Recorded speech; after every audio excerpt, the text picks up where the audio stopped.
Have you ever tried to say something important and your mind goes blank?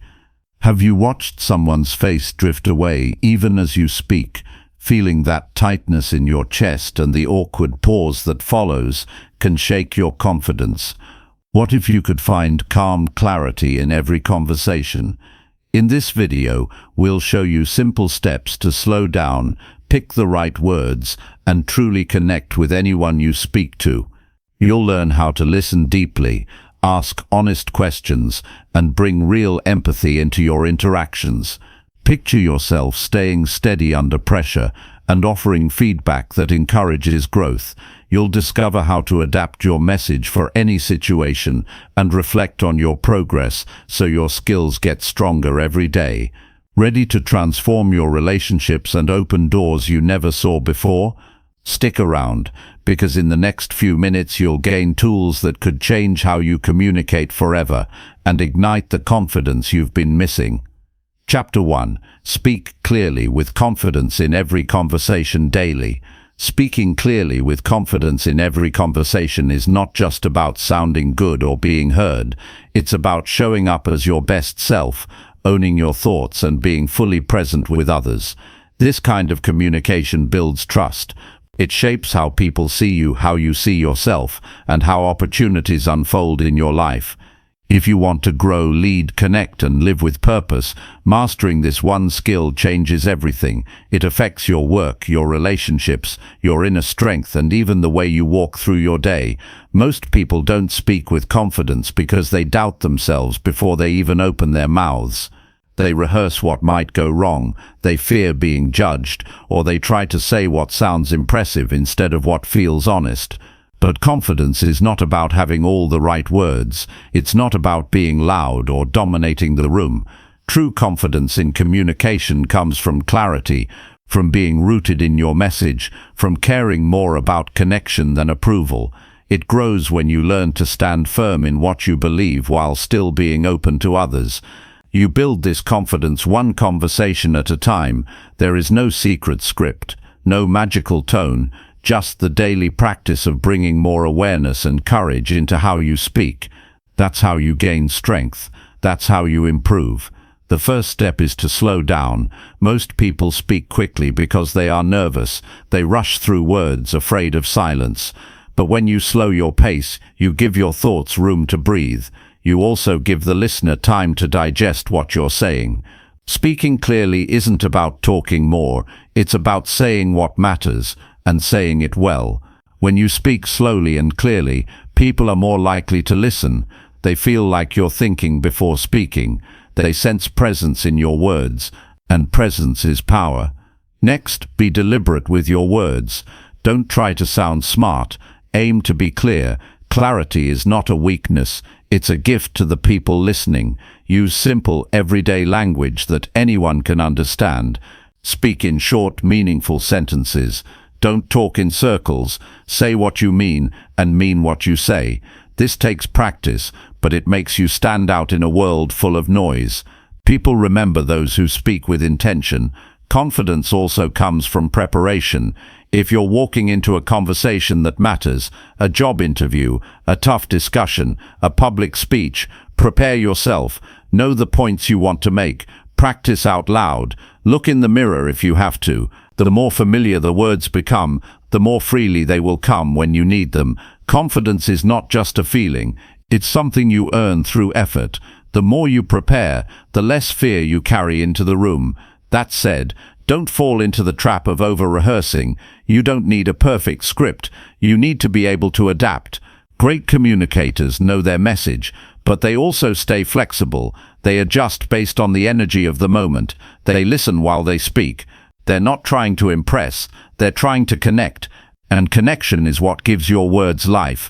Another key to speaking with confidence is to breathe. It sounds basic, but most people forget to breathe deeply when they're nervous. Shallow breathing makes your voice weak. It tightens your throat. It cuts off your presence.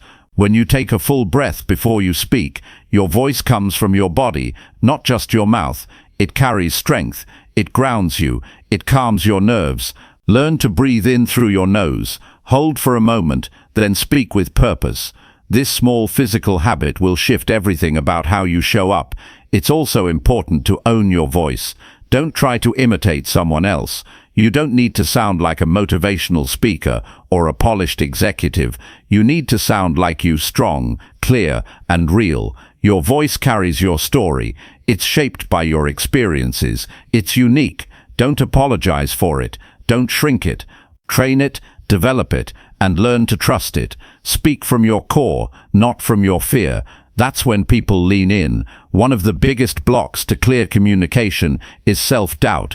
The little voice in your head that says you're not good enough, that no one cares what you have to say, that you'll mess up.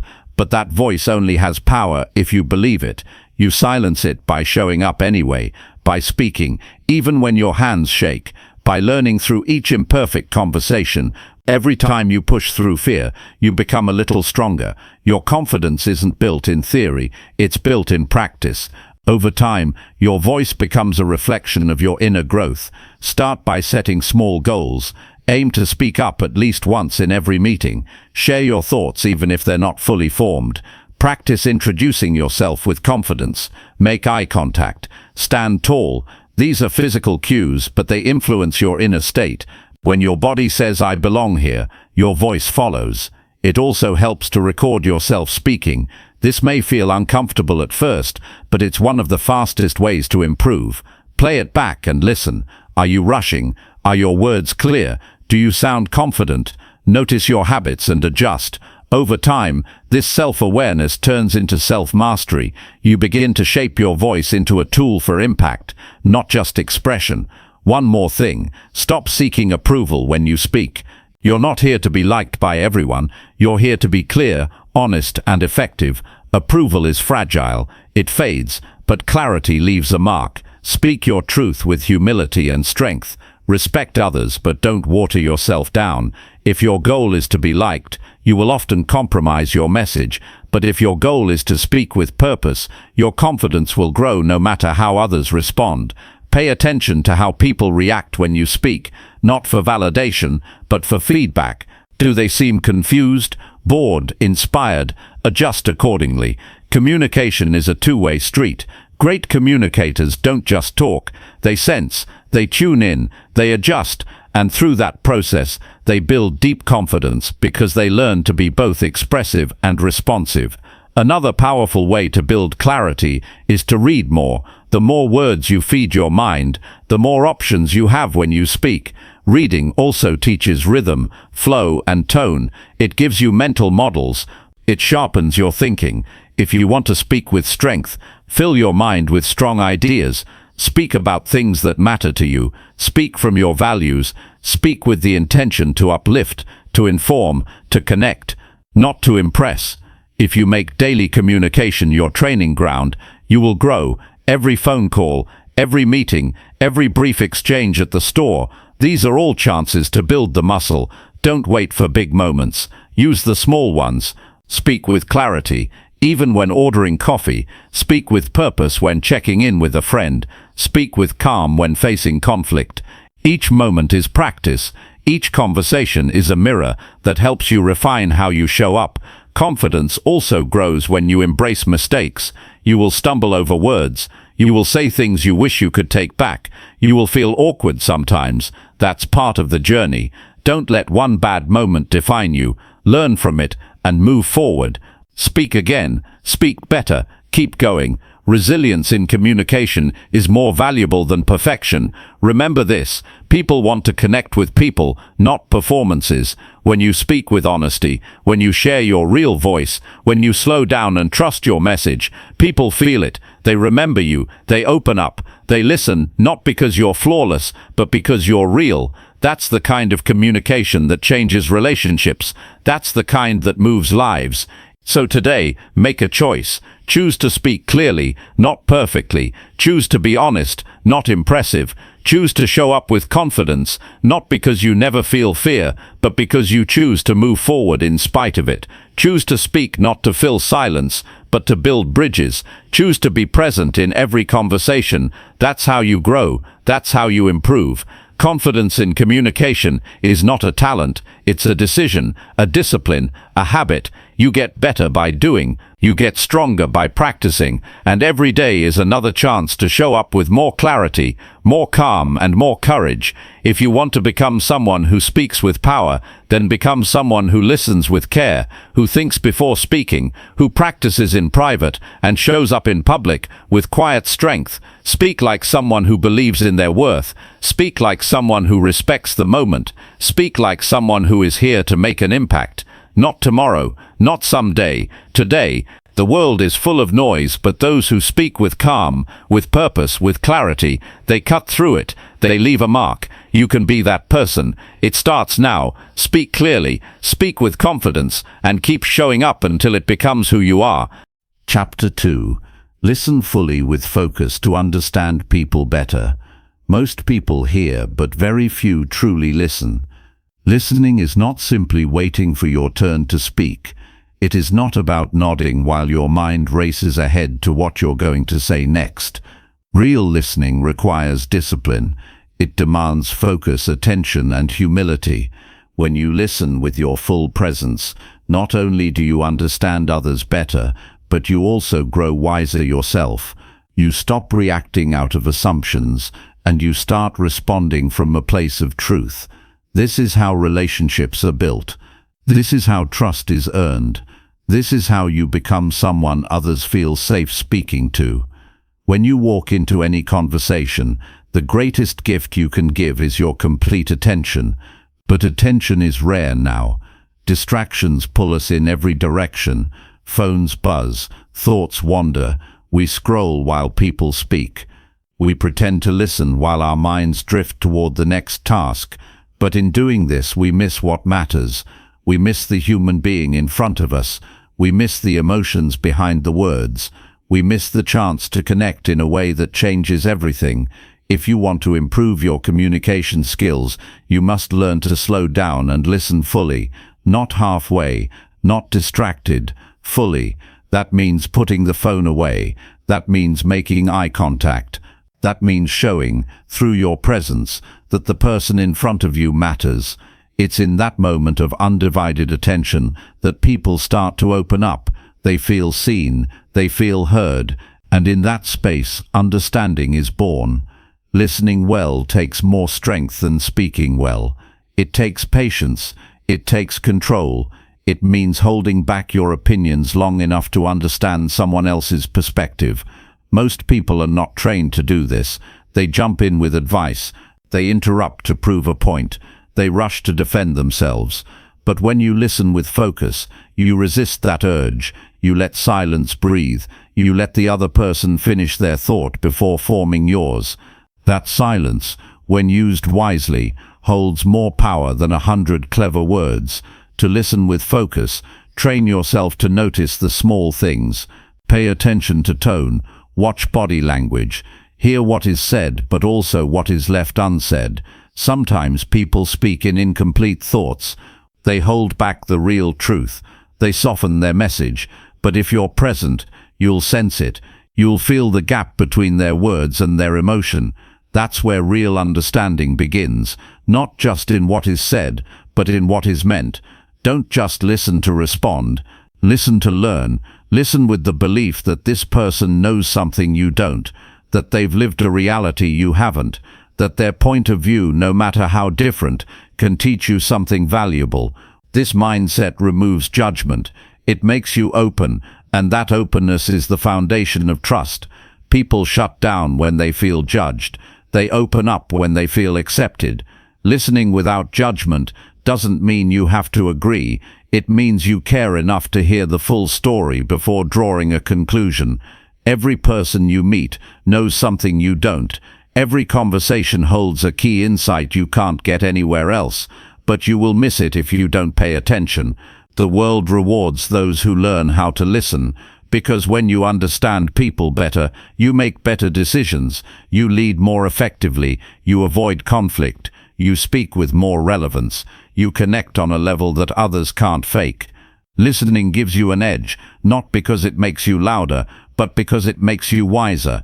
You also begin to hear yourself more clearly when you truly listen to others. Communication is not a one-way street. As you listen deeply, you sharpen your awareness. You begin to see how people react to your presence. You notice how they mirror your energy. You learn about your own patterns, your assumptions, and your habits. Listening becomes a mirror, and the more honestly you look into it, the more clarity you gain.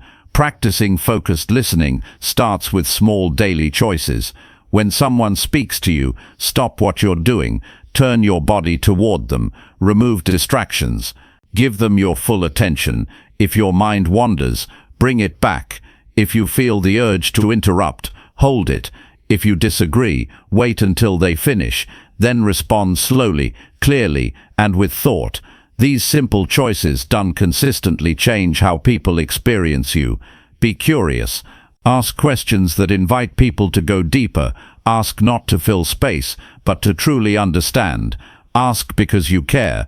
Questions like, what made you feel that way? Or what do you think should happen next? Open doors. They encourage reflection. They show that you value the other person's view, but don't ask and then tune out. Ask and then absorb. Sit with their answers. Let them finish completely. Be patient. That patience is rare, and that's what makes it powerful. Often, people don't need solutions. They need to be heard. They need someone to hold space for them. When you provide that, you create trust that words alone cannot build. You become someone they come to for comfort, guidance, and clarity. This is the mark of a powerful communicator, not someone who always has the best words, but someone who listens in a way that brings out the best in others. Listening also teaches humility. It reminds you that your perspective is just one among many. It keeps your ego in check. It allows you to learn from everyone, no matter their background, status, or beliefs. Every time you choose to listen instead of talk, you grow. You gain insight. You build emotional intelligence. And emotional intelligence is what separates strong communicators from average ones. It's not about being the smartest in the room. It's about being the most aware. Practice reflecting what you've heard before, offering your opinion. Say things like, so what I'm hearing is, or it sounds like you're feeling. This shows the other person that you're not just hearing them, you're working to understand them. It builds clarity. It clears up confusion. It gives them the chance to correct you if you misunderstood. And it turns the conversation into a shared space, not a battle of who's right. Avoid rehearsing your response while the other person is still speaking. That habit disconnects you. It keeps you trapped in your head. Instead, focus on the moment. Trust yourself to respond after you've listened completely. The best communicators don't always have the fastest answers. They have the most thoughtful ones. And thoughtful responses come from full attention. If you want to be trusted, be someone who listens well. If you want to grow wiser, be someone who listens often. If you want to build better relationships, be someone who listens deeply. This is a discipline. It's not easy, but it's worth it. Over time, this practice will shape your character. It will change the way people experience you. It will make your presence feel safe, strong, and reliable. Your ability to listen is also a reflection of your inner stillness. If you are constantly distracted, reactive, or emotionally charged, you will struggle to listen. But when you are calm, steady, and focused, you become a better listener. So work on yourself. Cultivate inner calm. Let go of the need to always speak. Embrace silence. Be the one in the room who doesn't just hear, but truly understands. In a noisy world, real listening is rare. That's why it's so powerful. It builds bridges. It heals wounds. It creates unity. Learn to listen, not just with your ears, but with your full being. Let people feel that when they speak to you, they matter, that you are there with them, that they don't need to fight for your attention, that you are someone who values depth, not just words. This practice will not only make you a better communicator, it will make you a better human being, because the more you understand others, the more compassion you develop. The more compassion you develop, the more connected your life becomes, and connection is what makes life meaningful. So today, practice, not tomorrow, not when you're less busy. Today, in the next conversation you have, listen fully, focus completely. Understand deeply. Do it again and again until it becomes who you are. That's how you grow. That's how you improve. That's how you build a life of real communication and real connection. Chapter 3. Ask honest questions to build trust and connection. Asking questions is one of the most powerful tools you have in communication, but only if you ask them with honesty and purpose. Questions open doors that statements never can. They invite people in. They give others permission to speak freely. They show that you are not just interested in being heard, but that you truly care about what someone else has to say. When you ask honest questions, you create space for trust to grow. You stop trying to control the conversation and instead create room for connection. Too often people ask questions with an agenda. They want to prove a point, steer the dialogue, or defend a belief. That kind of questioning doesn't build trust. It feels manipulative. It makes the other person defensive. But when your questions come from genuine curiosity, when you're sincerely trying to understand someone's thoughts, emotions, or experience, walls begin to come down. People feel safe. They sense that you're not trying to win, but trying to connect. That's when the conversation moves beyond surface level and into something real. Honest questions come from a place of humility. You don't ask to show how much you know. You ask because you know there's more to learn. Every person you meet sees the world through a different lens.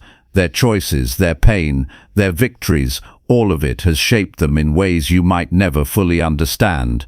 But when you ask thoughtful questions, you get a glimpse into their reality. You begin to understand what matters to them, what they struggle with, what they dream of, and with that understanding, you build a deeper bond. Asking honest questions also requires courage, because sometimes the answers won't be easy to hear. Sometimes they'll challenge your assumptions or expose your blind spots. But if you're committed to growth, you'll welcome that discomfort. You'll realize that being wrong isn't a threat. It's an opportunity to learn. Asking these kinds of questions isn't just about getting closer to others. It's about becoming more self-aware. To start asking better questions, slow down. Resist the urge to fill every silence with your own thoughts.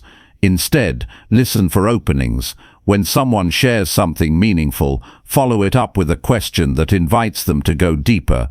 Ask them how they felt. Ask them what they needed in that moment. Ask them what they learned. These questions show that you're paying attention. They show that you care enough to go beyond the surface. And when people feel cared for, they open up more. Avoid questions that sound like interrogation. You're not collecting data, you're building a relationship. Make your questions soft, open, and human. What was that like for you? What do you think you'll do next? What would help right now? These kinds of questions invite honesty. They give people the freedom to speak from the heart. And when someone answers with vulnerability, respond with presence, not judgment, not advice, just presence. One of the most overlooked forms of honesty in questions is sincerity. Don't ask just to look polite or fill time. Don't ask out of habit. Ask because you really want to know. People can feel the difference between a question that comes from the heart and one that's just part of small talk. Be the person who goes beyond the surface. Be the one who asks the kind of questions people remember later. That's how you create moments that matter. When asking questions, leave space for silence. Don't rush to fill the gap. Give the other person time to think. Sometimes the best answers come after a pause. Don't mistake silence for awkwardness. It's often a sign that the person is reflecting, going deeper, reaching for something honest. Give them that space. It shows respect. It tells them you're not in a hurry to move on. That kind of patience is rare, and it builds trust faster than words ever could. If you want to connect more deeply with others, don't just ask about what they do. Ask about what they believe. Ask about what they've overcome. Ask about what they love. Ask about what they fear. These questions go to the core of who someone is, and when you show interest in someone's core, they remember you. They feel seen in a way that few people ever make them feel. In your daily life, look for opportunities to ask better questions. At work, instead of asking how's the project going, ask what's been the hardest part of this so far. Instead of asking are you okay, ask what's really been on your mind lately. At home, instead of asking how was your day, ask what was one moment today that really meant something to you. These shifts are small, but they have a powerful effect. They show that you want to understand more than just the surface. They show that your connection with the other person matters. Asking honest questions also helps prevent misunderstandings. Instead of assuming what someone meant, ask them. Instead of reacting emotionally to their words, clarify their intent.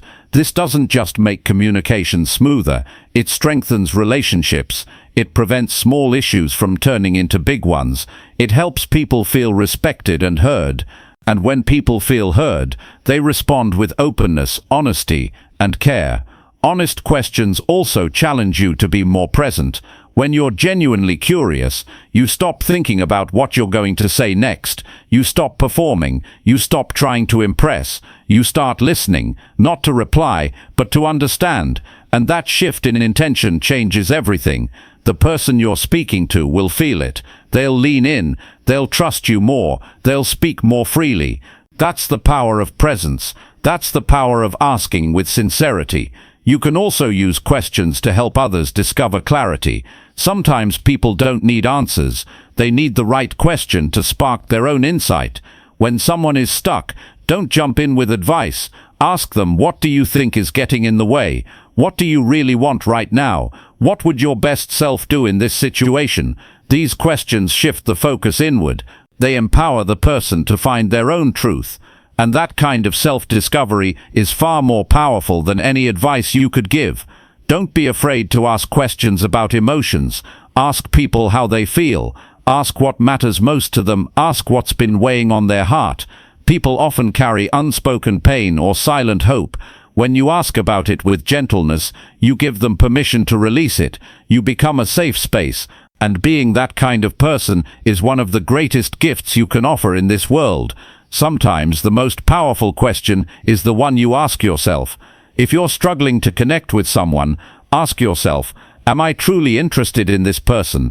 If not, ask why. If you're having trouble being honest, ask yourself, what am I afraid of? These questions create inner clarity, and inner clarity creates outer integrity. The more honest you are with yourself, the more honest your questions to others will become. Over time, honest questioning becomes second nature. You stop speaking just to be heard. You stop pretending you know everything. You start asking with humility. You start listening with care. You build conversations that are meaningful, real, and healing. And in doing so, you transform your relationships at work, at home, and in your everyday interactions.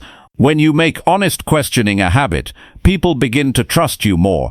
They come to you not just for answers, but for space. Space to be themselves, space to speak their truth, space to feel understood. And that's what real communication is all about.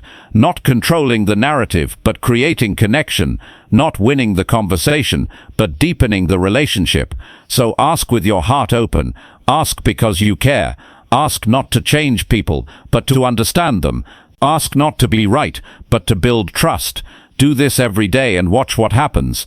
You'll begin to feel the shift. People will talk to you differently. They'll open up more. They'll come closer. Not because you had the perfect words, but because you created the perfect space for connection.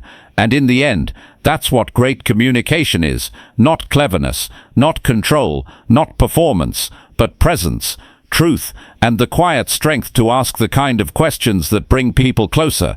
Keep practicing, keep asking, keep growing. You're building something real.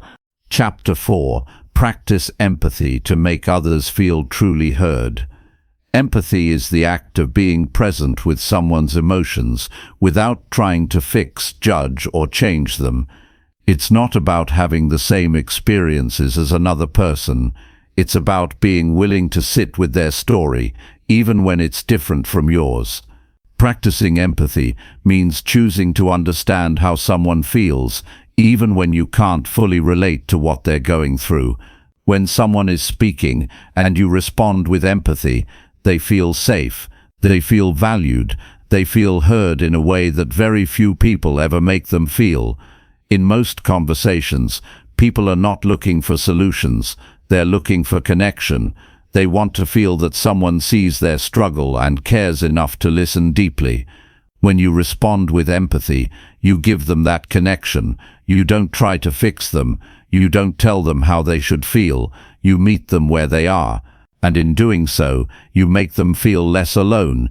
That is one of the most powerful acts of kindness you can offer another human being. Empathy requires slowing down. When someone is talking to you about something important, they don't need your opinion. They need your attention. That means putting away distractions, making eye contact, and really listening, not just to their words, but to their tone, their body language, the pauses between what they say. People reveal so much more than just what they speak. Empathy means tuning into all of it. It means being fully present so that the other person feels your complete focus. It's easy to assume we understand what someone is going through, but real empathy doesn't assume, it stays curious. Instead of saying, "I know how you feel," try asking, "How does that feel for you?" This invites the person to speak from their own truth, rather than feel pressured to match your understanding. It tells them you're not putting them into your own frame of reference. You're giving them the space to share their own. Sometimes, empathy looks like silence. Sometimes the most meaningful response is simply being there. Sitting with someone in their pain, without trying to pull them out of it, sends a powerful message. You are not alone, and I will not abandon you just because this is uncomfortable. Most people want to escape pain, whether it's theirs or someone else's. Empathy teaches you to stay, to be the person who doesn't look away, and that presence becomes a source of strength for others. In daily life, you will come across people carrying invisible burdens. A short temper might be covering deep anxiety. A cold attitude might be hiding heartbreak. Practicing empathy means remembering that what you see on the surface is rarely the whole story.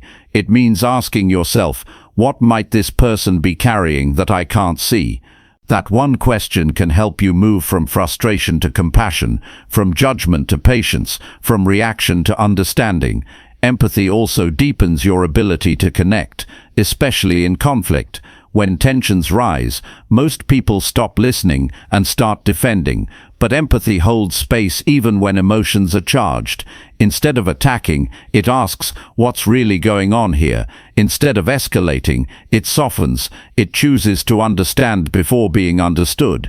And that shift can transform a disagreement into a moment of clarity. It can turn defensiveness into honesty and resentment into healing. One way to develop empathy is to genuinely try to feel what another person might be feeling. That doesn't mean you take on their emotions as your own, but that you mentally and emotionally step into their shoes for a moment. Ask yourself, if I were in their position, with their background and challenges, how would I feel? This mental shift helps you respond with kindness and not with criticism. It helps you see the human being in front of you, not just their behavior. Empathy also means accepting that people experience the world differently than you do. What may be easy for you may be incredibly difficult for someone else. What makes sense to you may be confusing to them. It's not your job to fix that. It's your role to honor it. When you meet people where they are instead of where you think they should be, you create an environment where honesty and vulnerability can grow. When someone opens up to you, even a little, that's an act of trust. Don't dismiss it. Don't minimize it. Don't rush past it. Treat it like the fragile gift it is. Respond gently. Let them know it's okay to feel what they feel. Let them know you're there with them. And above all, don't make it about you. Resist the urge to turn the conversation toward your own story. This moment is about them. Give them the space to fully express it. Empathy is not about having the perfect words. Often it's enough to say, "That sounds really hard," or "I'm here for you." Simple, honest phrases go a long way when they come from a place of sincerity. You don't have to rescue anyone, just be with them. Your presence is what makes the difference. You can also practice empathy in the way you respond to people's mistakes. When someone fails or falls short, it's easy to criticize, but empathy looks deeper. It asks, what were they dealing with? What led them here? This doesn't excuse poor behavior, but it creates space for grace. It allows people to grow without being shamed, and it shows that your care for them goes beyond their performance. Empathy has a quiet strength. It doesn't demand attention, but it earns respect. People may not remember every word you say, but they will remember how they felt in your presence. When someone feels genuinely seen and valued, they carry that with them. They carry it into their relationships, their work, their sense of self. That's how your empathy creates a ripple effect far beyond a single conversation.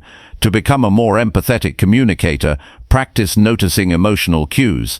Pay attention to when someone's voice changes, when their eyes drift away, when their energy drops. These subtle signals often mean more than the words they speak. If you sense that something is being left unsaid, you can gently ask, is there more you want to share, or are you okay? These small invitations can open the door to deeper honesty. Another way to grow in empathy is to reflect on your own emotions. When you understand your own pain, your own fears, your own hopes, you become more sensitive to those emotions in others. You start recognizing what a quiet voice might mean. You become attuned to how people mask their pain. And because you've faced your own struggles, you hold space for theirs with more compassion and less judgment. Empathy is not about being soft. It's about being strong enough to feel with others, to stay present when things get real, and to honor emotions even when they make you uncomfortable. It's easy to look away. It's easy to change the subject or dismiss feelings that seem inconvenient. But when you choose to stay, when you choose to care, you show what real strength looks like. One of the greatest impacts of practicing empathy is that it helps people become more of themselves. When someone feels safe, when they feel heard, when they know they won't be judged, they relax, they open up, they stop hiding behind roles or masks, and they start expressing who they really are. That kind of honesty only happens in spaces where empathy lives. And when you're the person who creates that space, you become a source of light in someone's life. Empathy doesn't require big moments. It lives in the small choices you make every day. Taking the time to ask someone how they're really doing, choosing not to interrupt when someone is sharing something hard, offering a supportive nod or a warm glance. These little things might seem insignificant, but they add up. They build connection. They build trust. They build a culture of respect wherever you go. When empathy becomes part of your communication, everything changes. People respond to you differently. They're more open, more honest, more willing to share. Conversations become deeper. Conflicts become easier to resolve. Trust grows naturally, and you begin to feel more connected, not just to others, but to yourself. Living with empathy means you walk through the world with an open heart. You understand that everyone is carrying something. You recognize that pain hides in plain sight, and you choose every day to respond not with judgment, but with care. That's not weakness, that's wisdom. And the more you practice it, the more powerful your presence becomes. So commit to being someone who sees others clearly, who listens deeply, who makes people feel that they matter. That's the kind of communicator the world needs. That's the kind of leader people trust. And that's the kind of person who makes a real and lasting difference. Chapter 5. Choose your words carefully to avoid misunderstandings. Words shape the way others understand you and the way they feel around you. Every sentence you speak has the power to either build a bridge or create a wall. Choosing your words carefully means being mindful of what you say and how you say it, especially in moments that matter. When your words are clear, honest, and respectful, they reduce the chances of being misunderstood.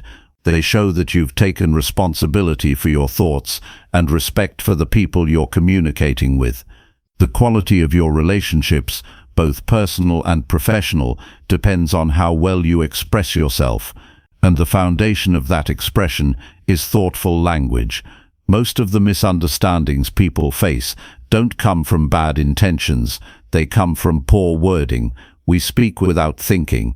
We react instead of reflect. We use vague terms, loaded phrases, or emotionally charged language that stirs confusion instead of clarity.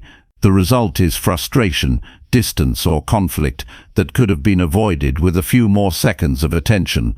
Words carry meaning, but they also carry energy. The tone behind what you say matters as much as the actual content. You can say the right thing the wrong way and still hurt someone. You can say something neutral, but if your tone feels dismissive or cold, it can send the wrong message. This is why emotional awareness must go hand in hand with verbal clarity. Learning to choose your words carefully starts with becoming more aware of what you're really trying to say. Before speaking, ask yourself a few questions. What is my intention right now? What do I want the other person to understand or feel? Is this the right time and place to say this? By slowing down even briefly to consider your message, you give yourself a chance to respond instead of react. That moment of thoughtfulness can change the outcome of the entire conversation. Precision in language is not about sounding smart or being eloquent. It's about being accurate. Instead of using general statements, say exactly what you mean. Don't say you never listen when you really mean it hurt me when I felt ignored earlier today. Don't say this is a mess when you can say I think we're missing a clear plan. Specific words reduce guesswork. They remove the emotional fog that makes communication harder than it needs to be, and they give people the information they need to truly understand where you're coming from. Avoid using exaggerated language, especially in conflict. Words like always and never usually make people feel attacked and defensive. When people feel accused, they stop listening. Even if you have a valid point, it gets lost because the words you chose made the other person shut down. Choose words that describe the situation, not words that define the person. Focus on behavior and its impact, not on assigning blame. This creates space for growth instead of guilt, and connection instead of division. Clear communication also depends on avoiding assumptions. We often think others understand what we mean simply because we understand ourselves. But the way a message is received depends entirely on the listener's background, mood, and perspective. Say what you mean and don't assume it's obvious. If something matters, make it explicit. If there's a possible misunderstanding, address it early. Clarity is a kindness that removes confusion and makes relationships easier to navigate. Another powerful habit is learning to pause before responding. The space between hearing something and replying is where thoughtful communication lives. It allows you to filter your words through intention rather than impulse. It prevents you from saying things you'll regret, and it gives the other person a sense that you're actually considering their words, not just preparing your next sentence. People feel respected when you take the time to respond with care. Being careful with your words doesn't mean being fearful or overly cautious. It means being deliberate. It means using language that reflects your values. If you value honesty, speak truthfully but with compassion.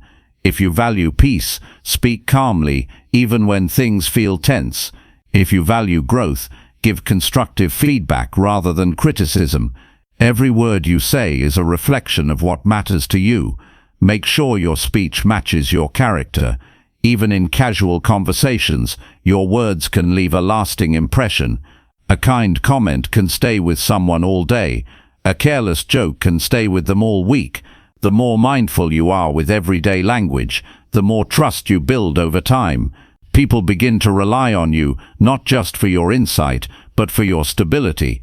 They know you won't lash out when things go wrong, or use your words to manipulate or shame. That kind of consistency creates emotional safety, and emotional safety is what allows true relationships to thrive. Misunderstandings also arise when we try to soften or avoid uncomfortable truths. We think we're protecting others by sugarcoating or being vague, but often we create confusion instead. Honesty doesn't have to be harsh. When you choose words that are both truthful and respectful, you honor both yourself and the other person. Speak directly but with kindness. Don't hide behind indirect language if something needs to be addressed. Clear conversations save relationships from slow decay. One useful technique to build clarity is to reflect back what you've heard before responding. If someone shares something sensitive or complex, try saying, "What I'm hearing is," and repeat it in your own words. This gives them a chance to confirm or correct your understanding before you react. It prevents miscommunication and shows that you're not just hearing them, you're making the effort to truly understand. It's a small act that carries great weight. In high-stress situations, the stakes for choosing your words wisely become even higher. Emotions can run wild, and pressure can make you speak in ways that don't reflect your true self. The key is training yourself in calm moments so that your habits carry over into the storm. Practice pausing. Practice expressing frustration without blame. Practice making requests instead of demands.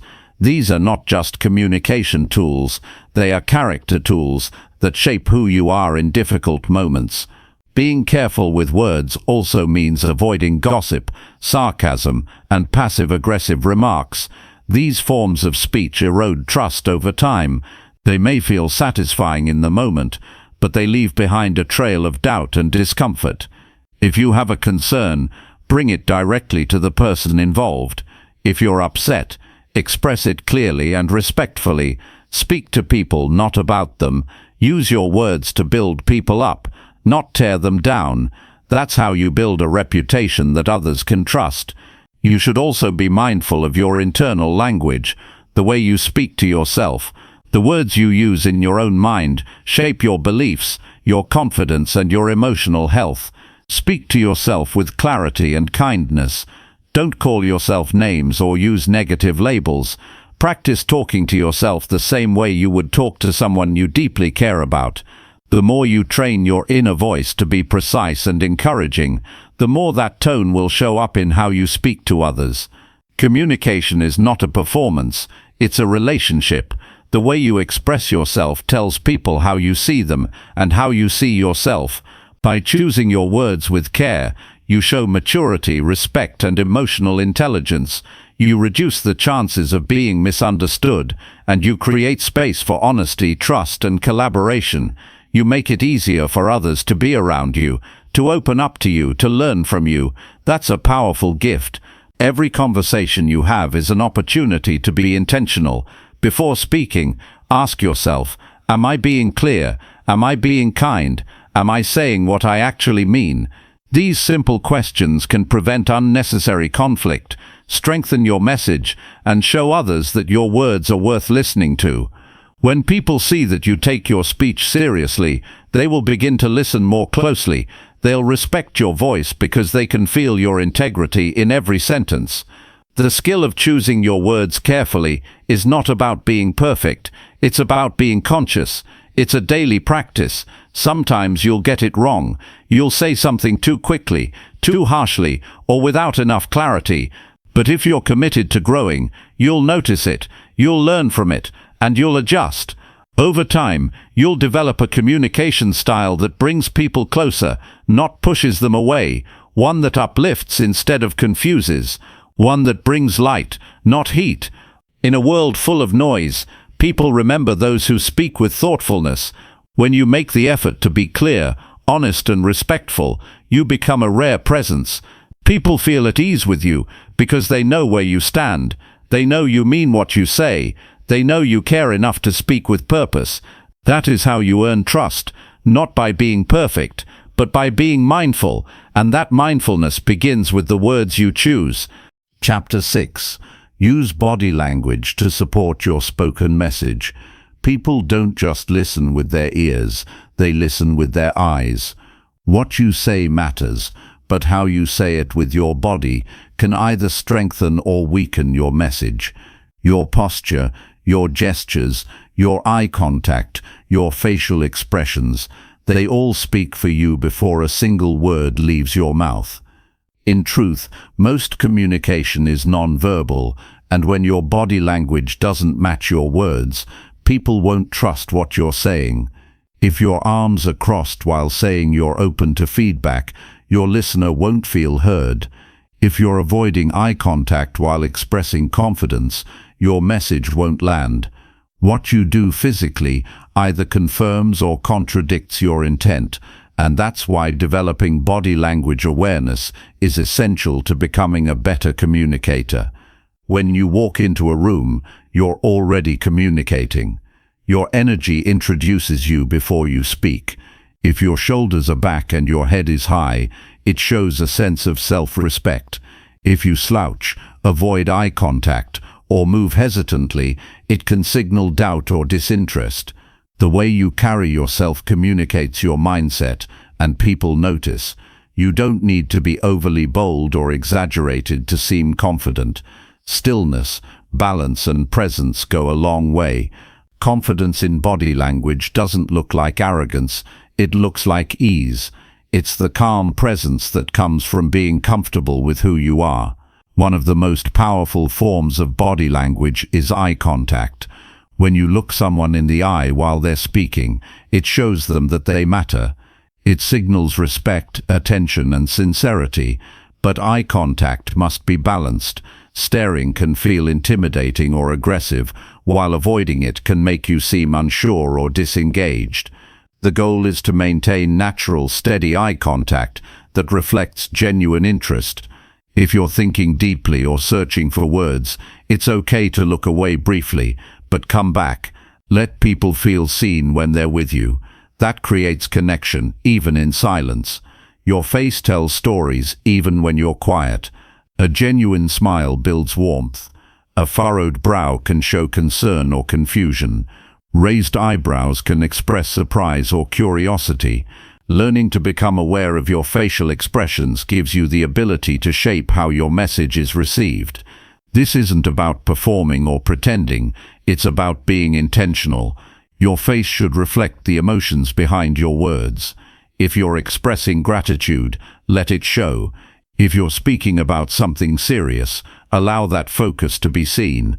People often remember how you made them feel more than what you said, and your face is a big part of that. Hand gestures are another subtle but important aspect of communication. When used thoughtfully, your hands can help emphasize key points and make your message easier to follow.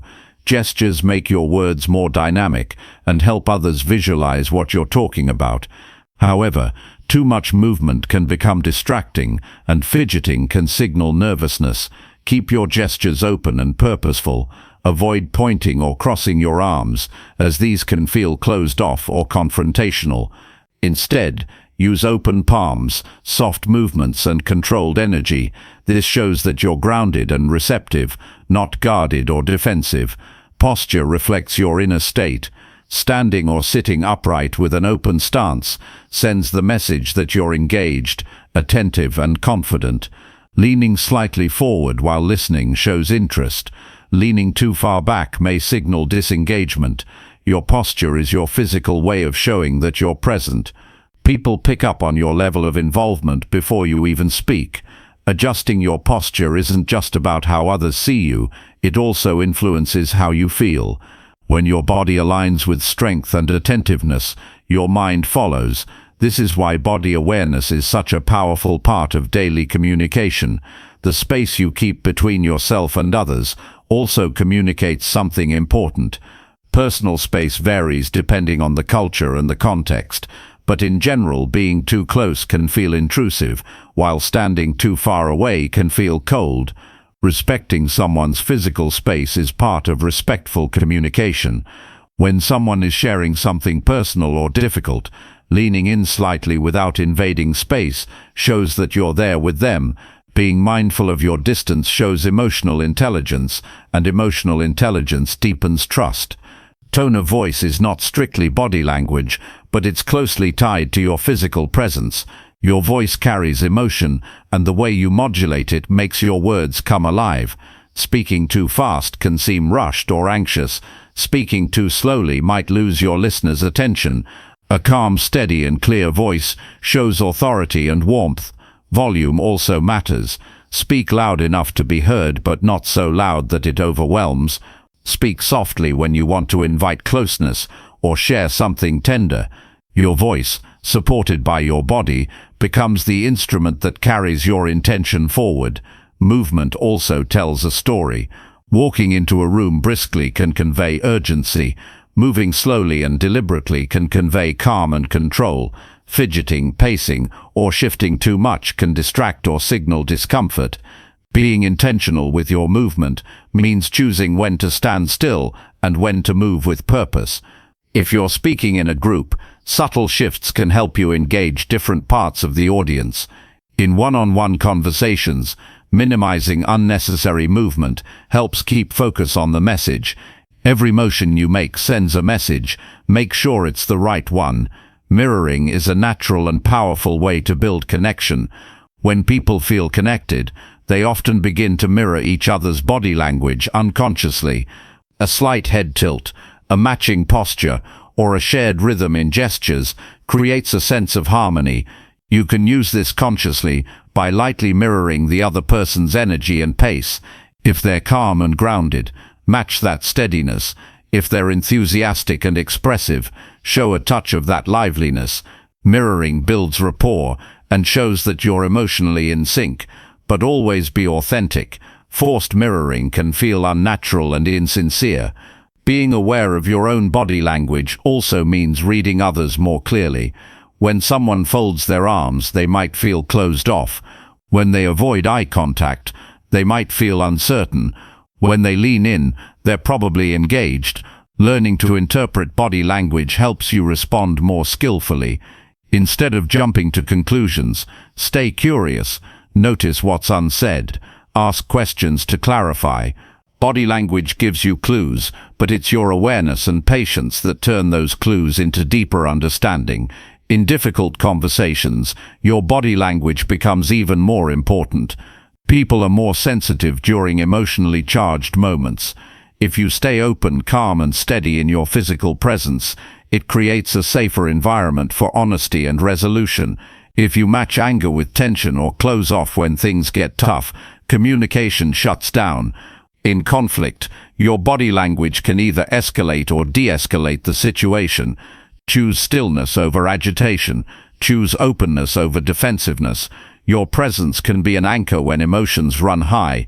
Confidence in body language grows with practice. Start observing yourself in low-stakes situations.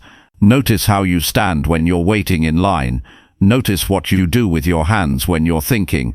Pay attention to how your face reacts when someone surprises you. Every moment is a chance to grow more conscious. As you become more intentional, your non-verbal presence will begin to align with your best self. And when that alignment happens, your message becomes clearer, stronger, and more impactful. Body language is not about performance. It's about presence. It's about being aware of how your physical signals affect the way others feel. When your body supports your words, people feel more secure. They sense that what you're saying is real. They're more likely to open up, to trust, and to follow your lead. This kind of communication doesn't just build relationships, it transforms them. It brings depth, clarity, and connection where there was once only surface-level exchange. The most powerful communicators in the world don't rely only on words. They use every part of themselves to share their message. They know that authenticity shows up in the details, in the way they walk into a room, in the steadiness of their voice, in the care behind a gaze. This kind of presence can't be faked, and it can't be rushed. It comes from practice, awareness, and a genuine desire to connect. Every time you speak, remember your body is speaking too. Make it count. Chapter 7. Stay calm under pressure when conversations get difficult. Conversations often become challenging because emotions run high and stakes feel important. When the pressure builds, the natural reaction is to get defensive, flustered, or to shut down. Yet true strength in communication is shown by remaining calm even in the toughest moments. Calmness isn't about suppressing feelings or pretending everything is fine. It's about mastering yourself so that your reactions don't control you. Being calm under pressure means you respond with clarity and control rather than reacting with stress or fear. This skill transforms difficult conversations into opportunities for growth, understanding, and resolution. The first step to staying calm is awareness. Notice when your body signals stress, a quickened heartbeat, tense muscles, shallow breathing, or a racing mind. All these signs mean you're entering a reactive state. Recognizing these physical cues gives you a moment to pause before you speak. That pause is powerful. It creates space between the stimulus and your response. When you pause, you regain control over your words and tone. Instead of responding from frustration, you can choose calm clarity. This simple habit of observing yourself in the moment shifts conversations from reactive battles to thoughtful exchanges. Breathing deeply is one of the fastest ways to bring calm back. When stress rises, breathing often becomes shallow and irregular, fueling anxiety. Deliberate, slow breaths signal the brain to calm down. Breathe in through your nose for 4 counts, hold for 4, and then exhale slowly for 6 counts. Repeat this cycle a few times during a tense exchange. This physiological reset calms the nervous system and helps steady your voice. Deep breathing anchors you in the present, so your mind doesn't spiral into worst-case scenarios or defensive arguments. It reconnects you to your intention rather than your emotions. Listening carefully while staying calm changes the entire dynamic of difficult conversations. When others see you calm and composed, they are more likely to lower their guard. Your calm presence invites openness and honesty. It also allows you to hear beneath the surface of their words, detecting fears, hopes, or frustrations that might otherwise trigger you. Responding to those underlying emotions rather than just the words diffuses tension. It shows empathy without losing control. That kind of listening turns confrontation into collaboration. Choosing your words mindfully is essential when emotions are high. Avoid blaming language or absolute statements like "you always" or "you never," because they escalate defensiveness. Instead, express your feelings using I statements such as "I feel concerned" or "I need clarity." This shifts the conversation from accusation to dialogue. Speak slowly and clearly, leaving space for reflection. The goal is not to win, but to understand and be understood. When you frame your message with calm and respect, the other person is more likely to respond similarly. Keeping a steady tone of voice is another crucial aspect. Raised voices or sharp tones inflame situations. Instead, aim for a tone that is firm but gentle. Imagine you are sharing something important with a trusted friend who needs your honest but kind attention. Your voice becomes a tool for connection rather than conflict. When you stay steady, you model the behavior you want to see. This silent leadership in tone invites peace rather than chaos. In moments when you feel overwhelmed, it's okay to take a brief break if possible. Politely ask for a moment to gather your thoughts or suggest continuing the discussion later. This shows maturity and responsibility rather than avoidance. Sometimes a short pause is exactly what the conversation needs to reset. Use that time to breathe deeply, reflect, and return with renewed calm and focus. Developing a mindset of acceptance helps maintain calm. Difficult conversations often involve things beyond your control, such as the other person's reactions or outcomes. Accepting this reality reduces the pressure to fix or control everything immediately. Instead, focus on what you can control: your attitude, your words, and your presence. When you let go of the need to control others or the result, you free yourself from unnecessary stress. This acceptance builds resilience and emotional balance over time. Self-reflection after difficult conversations strengthens your ability to stay calm in the future. Reflect on what triggered you, how you responded, and what you might do differently next time. Use these moments as learning experiences rather than sources of regret. Journaling your thoughts or discussing them with a trusted mentor can deepen your insights. With each reflection, your self-awareness grows, and so does your ability to navigate pressure with grace. Practice builds confidence. The more you intentionally stay calm in small moments of tension, the easier it becomes in bigger challenges. Start by choosing calmness in everyday minor conflicts or stressful situations. This consistent practice rewires your brain to respond calmly by default. Over time, you develop a reputation as someone who handles pressure well. People feel safer approaching you, even when conversations are hard. This opens doors to deeper relationships and more meaningful dialogue. Finally, Remember that staying calm is an act of respect, both for yourself and others. When you remain composed, you show that you value the conversation and the relationship enough to handle it thoughtfully. You demonstrate strength through restraint and wisdom through patience. This kind of communication does not only solve problems, it builds bridges of trust and understanding.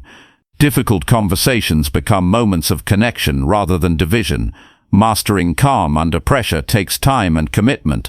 It requires patience with yourself and a willingness to grow. Each conversation is an opportunity to practice presence and resilience. You don't have to be perfect. What matters is your dedication to showing up with integrity and calm. Over time, you will discover that your ability to stay steady transforms not just your conversations but your entire life.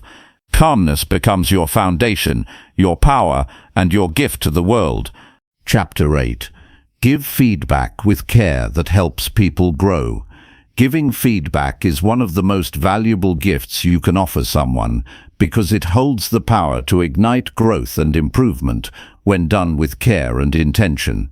Feedback, when delivered thoughtfully, is not criticism but a tool for development. It requires sensitivity, clarity, and respect to ensure that it builds rather than breaks. The way feedback is given can either open a person's heart and mind or close it off completely. This is why giving feedback with care is an essential skill for anyone who wants to inspire positive change in others while maintaining trust and respect. The foundation of giving helpful feedback lies in the mindset you bring to the conversation. Approaching feedback with a genuine desire to support growth rather than to judge creates an atmosphere of safety. When you believe that the person you are speaking to has the capacity to improve, your words naturally reflect encouragement rather than condemnation. This attitude transforms feedback from being a weapon into being a bridge. Your intention must be clear, not just in your heart, but also in your tone and choice of words. Start feedback by focusing on specific behaviors or actions rather than the person's character. It's essential to separate the individual's identity from what they did. For example, saying, "I noticed that the report was submitted late," is far more constructive than saying, "You are careless." This approach keeps the conversation objective and less threatening. People are more willing to listen and reflect when they don't feel personally attacked. Clarity about what needs to change helps the recipient understand exactly where they can improve. Timing plays a critical role in effective feedback. Choose moments when both you and the other person are calm and open. Avoid giving feedback in the heat of the moment or when emotions are running high, as this increases defensiveness. Instead, wait until you can speak privately without distractions. A calm environment allows the person to receive the feedback thoughtfully, rather than reacting impulsively. Being considerate about timing also shows respect for the other person's feelings. Use I statements to express your perspective and feelings. This technique reduces the chance that your feedback will sound accusatory.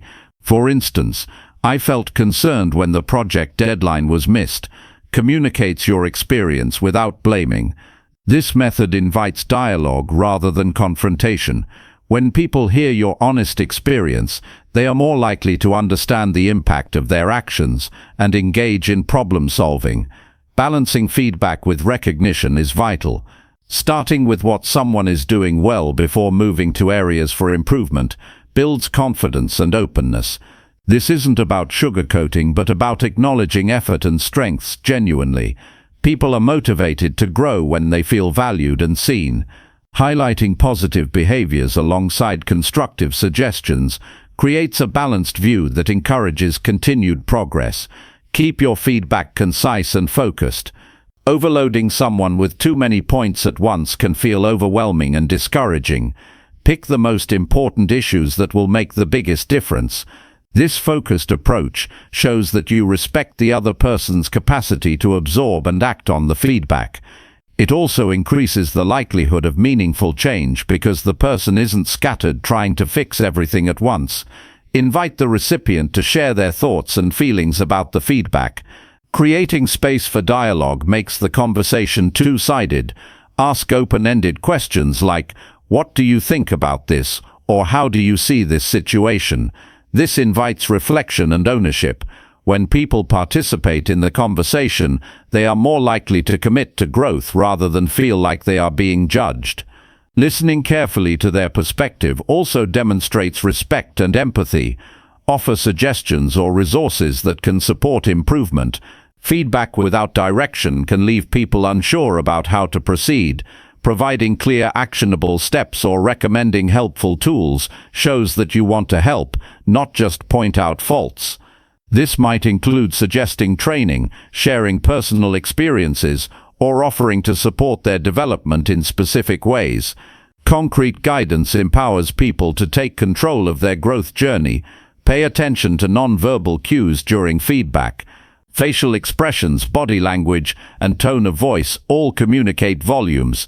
Maintaining eye contact, an open posture, and a calm voice creates a safe environment. If you notice signs of discomfort or resistance, slow down and check in. A gentle question like, "How are you feeling about this?" allows you to adjust your approach and ensures the conversation remains constructive. Avoid giving feedback in public or in a way that could embarrass someone.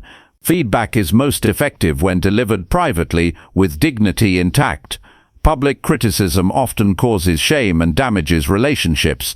Protecting the person's self-respect shows that your intention is growth, not humiliation. This approach also builds trust and openness for future conversations. Be patient with the process. Change doesn't happen overnight. Allow space for the person to reflect, experiment, and sometimes fail. Encouragement to keep trying reinforces resilience. Recognize that your feedback is part of a larger journey of growth, not a one-time fix. Follow up periodically to offer support and acknowledge progress. This ongoing care strengthens relationships and fosters continuous improvement. Avoid mixing feedback with unrelated complaints or past grievances. Keep the focus on the current issue to prevent confusion and defensiveness. Bringing up multiple unrelated problems dilutes the message and can overwhelm the listener. Staying focused shows discipline and respect for the other person's ability to absorb the feedback. Remember that giving feedback well is a skill that requires practice and humility. You may not always get it right, and that is okay. When mistakes happen, acknowledge them and be willing to learn from the experience. Your commitment to growth in giving feedback reflects your overall dedication to self-improvement. The more you practice giving thoughtful, caring feedback, the more natural it becomes, and the greater positive impact you have on others. Giving feedback with care means choosing your words and tone carefully, focusing on growth rather than judgment, and creating a safe space for open dialogue. It's an act of kindness that helps others see their potential and encourages them to rise to it. When you give feedback thoughtfully, you build trust, deepen connections, and foster an environment where everyone can thrive. This skill enriches your communication and leaves a lasting legacy of support and growth in every relationship. Chapter 9. Adapt your message to match your listener's needs. Communication is not just about speaking your truth, but about making sure your message lands clearly and meaningfully with the person you are speaking to. It requires understanding that every listener brings a unique set of experiences, perspectives, and emotions to the conversation. To truly connect and be effective, adapting your message to meet the needs of your listener is essential. This skill transforms communication from a monologue into a genuine exchange, fostering understanding and respect. The first step to adapting your message is to observe carefully and listen deeply. Pay attention not only to the words, but to the emotional tone and body language of the person you're engaging with. Notice their level of interest, energy, and openness. Are they confused, defensive, curious, or disengaged? These signals provide valuable clues about how your message is being received and whether you need to adjust your approach. When you attune yourself to these subtle cues, you show respect for the other person's experience and create space for connection. Understanding the background of your listener is crucial. People come from different cultures, education levels, and life experiences that shape how they interpret information. What is clear and straightforward to you might be confusing or irrelevant to someone else. Take time to learn about their interests, concerns, and values before diving into your message. This doesn't mean changing your core beliefs or watering down your ideas, but presenting them in a way that resonates. When you frame your thoughts through the lens of the listener's world, your communication becomes more effective and persuasive. Clarity is key when adapting your message. Simplify your language if necessary, avoiding jargon or complex terms that might alienate or confuse. Choose words that the listener uses or understands easily. Use examples or stories that relate directly to their experiences. Visual imagery and analogies tailored to their background help make abstract concepts concrete. This approach demonstrates that you care about their understanding and are willing to meet them where they are, rather than expecting them to meet you halfway.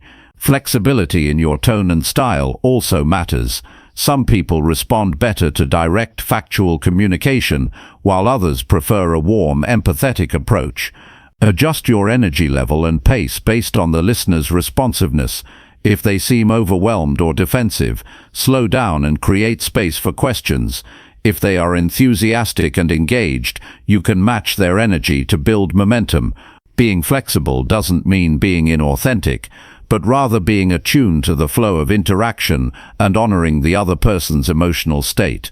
When adapting your message, consider the context and environment of the conversation.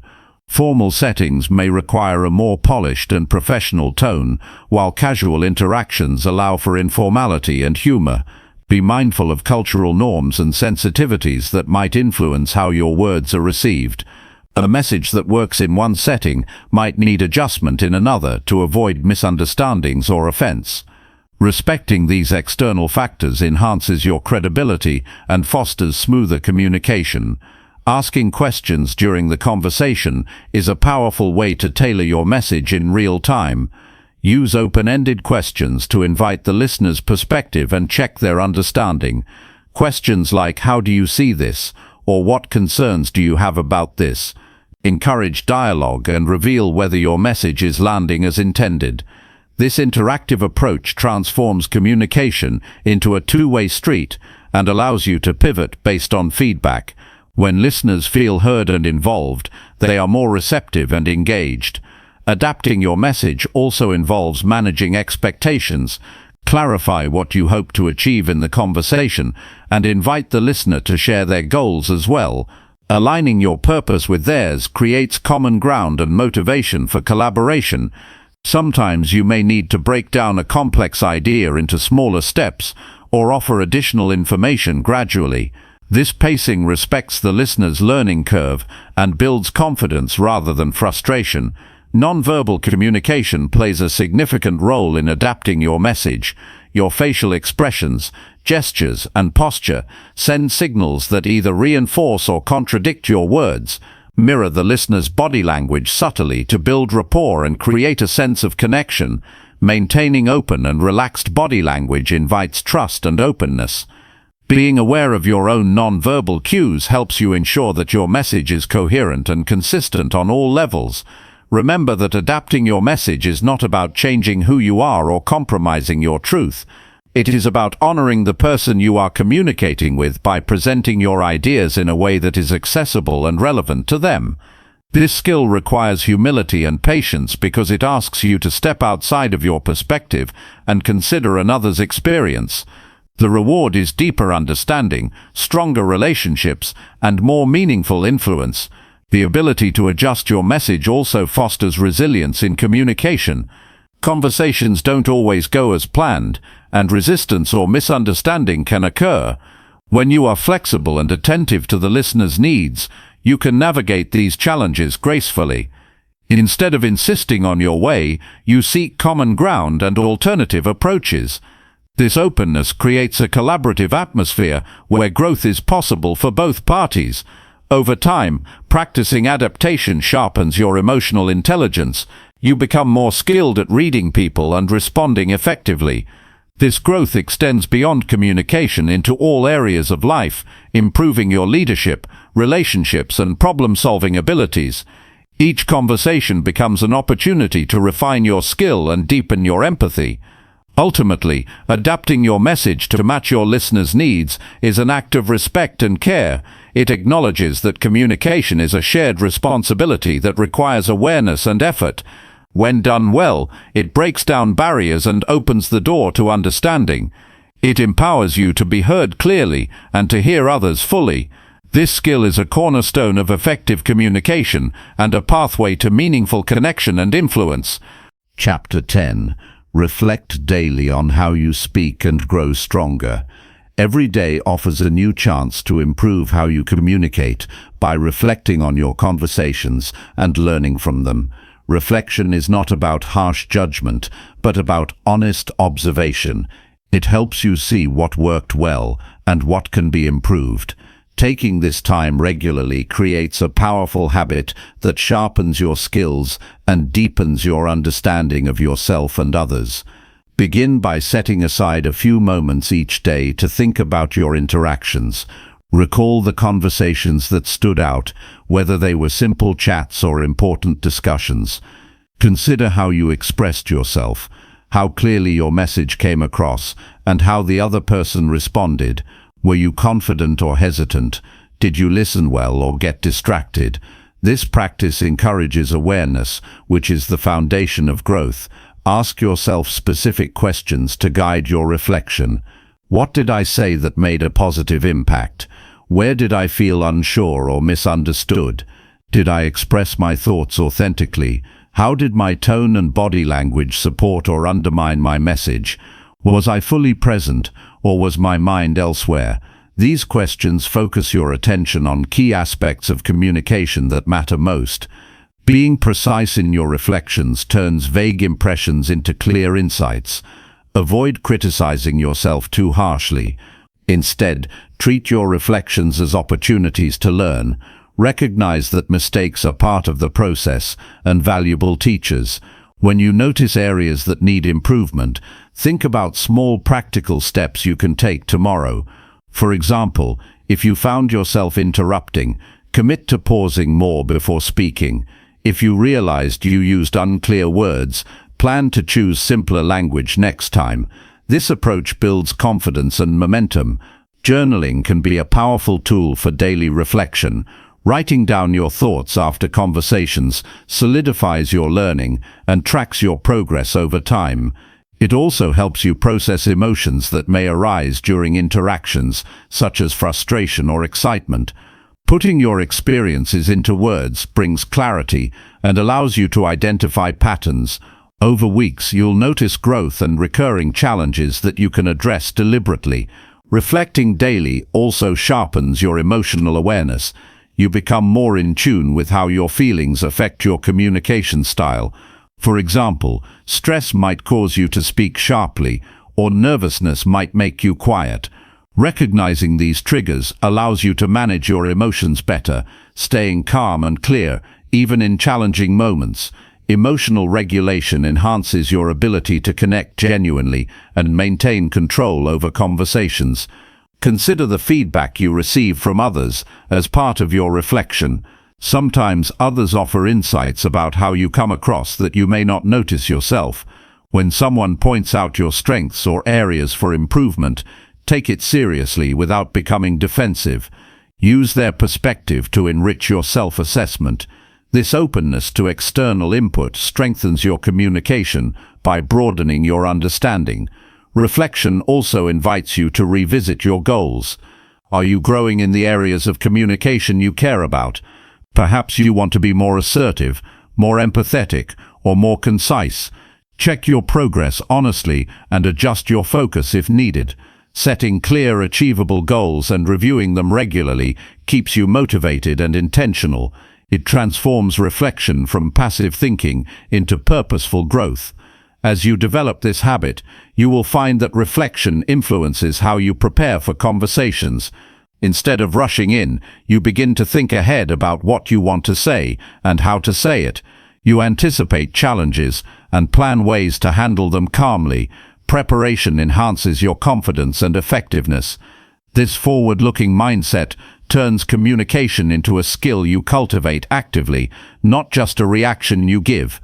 Remember that growth through reflection is gradual.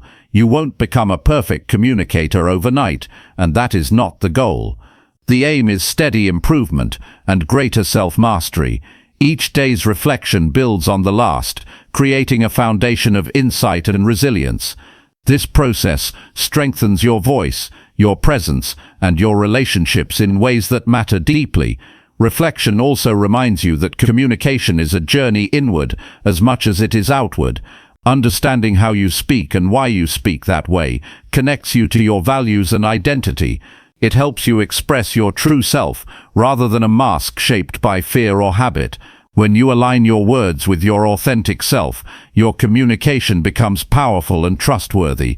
Incorporating daily reflection into your routine transforms communication from a task into a practice of self-care and self-respect. It cultivates patience with yourself and others. It encourages curiosity about human connection and compassion for imperfections. This mindset not only improves your speaking skills but enriches your entire life. Ultimately, reflecting daily on how you speak invites a commitment to lifelong learning. It challenges you to remain humble and curious, open to change and growth. It empowers you to take responsibility for your impact on others and to seek clarity and kindness in every word. This discipline builds a communication style rooted in wisdom, strength, and genuine connection that lasts.